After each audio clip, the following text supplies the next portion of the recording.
दोस्तों आज हम बात करने वाले हैं बेस्ट फ्लेक्सी कैप फंड के बारे में। 2025 में कौन से बेस्ट फ्लेक्सी कैप फंड है जिसमें आप इन्वेस्टमेंट कर सकते हो, तो उसके बारे में हम बात करने वाले हैं। तो सबसे पहले हम समझ लेते हैं फ्लेक्सी कैप फंड होता क्या है। ये एक इक्विटी कैटेगरी का फंड होता है जो कि इक्विटी मार्केट में इन्वेस्टमेंट करता है। तो लेकिन जैसे कि large cap, small cap, mid cap बारे में आपको ऑलरेडी पता होगा, उसी तरह ये जो फ्लेक्सी कैप फंड जो है इसको भी आप अच्छी तरह से जानते होंगे। जैसे कि फ्लेक्सी कैप फंड वो होता है जिसमें आपको कोई ये नहीं रहता है कि आपका जो पैसा इन्वेस्टमेंट होगा कि लार्ज कैप में लगेगा कि मिड कैप में लगेगा, स्मॉल कैप में लगेगा। ये टोटली जो है फंड मैनेजर के ऊपर डिपेंड रहता है, उनको पैसा कहाँ पे इन्वेस्ट करना है, स्मॉल कैप में करना है कि मिड कैप में करना है कि लार्ज कैप में करना है।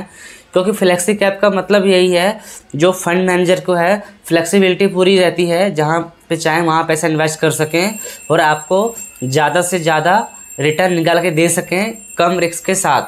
क्योंकि आप अगर स्मॉल कैप में इन्वेस्ट करते हो तो आपका उसमें 65% पैसा लगभग आपका स्मॉल कैप कैटेगरी में पैसा होना चाहिए। चाहे मार्केट जैसे मर्जी कंडीशन में हो, आपका 65% पैसा हमेशा स्मॉल कैप में लगा ही हुआ रहेगा। तो उसी तरह से जो फ्लेक्सी कैप फंड होता है इसमें कोई भी कंडीशन नहीं होती कि इतना % पैसा इस कैटेगरी में लगाना है, और टोटली फंड मैनेजर के ऊपर डिपेंड करता है। आप चाहे लार्ज कैप में करो, चाहे मिड कैप में इन्वेस्ट करो, चाहे स्मॉल कैप में करो, उसमें करीब करीब 65% से 80% तक पैसा, चाहे 70% तक फंड मैनेजर को लगाना होता है उस कैटेगरी में जिस कैटेगरी का फंड है। लेकिन फ्लेक्सी कैप फंड में ऐसा कुछ नहीं होता है, टोटली फंड मैनेजर के ऊपर डिपेंड करता है उनको पैसा कहाँ पर लगाना है और आपको मैक्सिमम रिटर्न लो रिस्क के साथ निकाल के दे सके। तो फ्लेक्सी कैप फंड ऐसा होता है। दोस्तों आज हम बात कर लेते हैं बेस्ट फ्लेक्सी कैप फंड के बारे में जो हमने लिस्ट में किया है ऐड। आज हम 3 फंड के बारे में बात करने वाले हैं इस वीडियो में। लेकिन आपसे मैं पहले बता देना चाहूँगा, कोई भी रिकमेंडेशन नहीं है। जिस भी फंड के बारे में इस वीडियो में आज बात की जाएगी कोई भी इन्वेस्टमेंट एडवाइस नहीं है। किसी भी फंड में इन्वेस्ट करने के पहले एक बार अपनी खुद की रिसर्च ज़रूर करें और अपने फाइनेंशियल एडवाइज़र से सलाह लेकर ही इन्वेस्ट करें।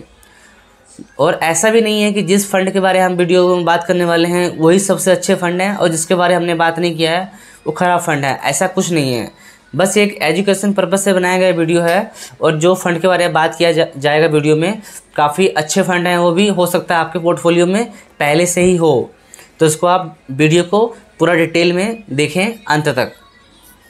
तो दोस्तों जो सबसे पहला फंड है फ्लेक्सी कैप कैटेगरी का, अच्छी तरह से जानते होंगे आप मैं किस फंड के बारे में बात करने वाला हूँ। मैं बात करने वाला हूँ पराग पारिक फ्लेक्सी कैप फंड के बारे में।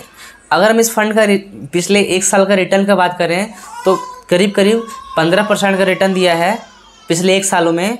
और पिछले 3 साल का जो एनुअलाइज रिटर्न है, सालाना रिटर्न जो है पिछले 3 सालों का, वो है करीब करीब 23% का।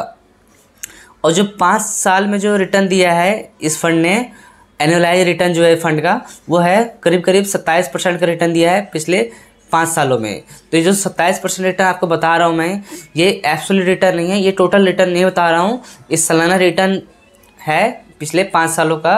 एनुअलाइज रिटर्न जो है 27% है पिछले 5 सालों का पराग पारिक फ्लेक्सी कैप फंड का। जो तीसरा फंड के बारे में बात करने वाला वीडियो में, वो भी बहुत ही बड़ा फंड हाउस का फंड है, वो है HDFC फ्लेक्सी कैप फंड। अगर हम इस फंड की बात करें पिछले 3 साल के रिटर्न की, वो भी करीब करीब 13% से भी प्लस का रिटर्न है पिछले 1 सालों का। और 26% रिटर्न दिया है पिछले 3 सालों में, 26% के आसपास का रिटर्न पिछले 3 सालों का है। और HDFC फ्लेक्सी कैप का रिटर्न का बात करें 5 सालों का, तो 30% का एनुअलाइज रिटर्न दिया है पिछले 5 सालों में। तो आप देख सकते हो कितना ज़बरदस्त रिटर्न है।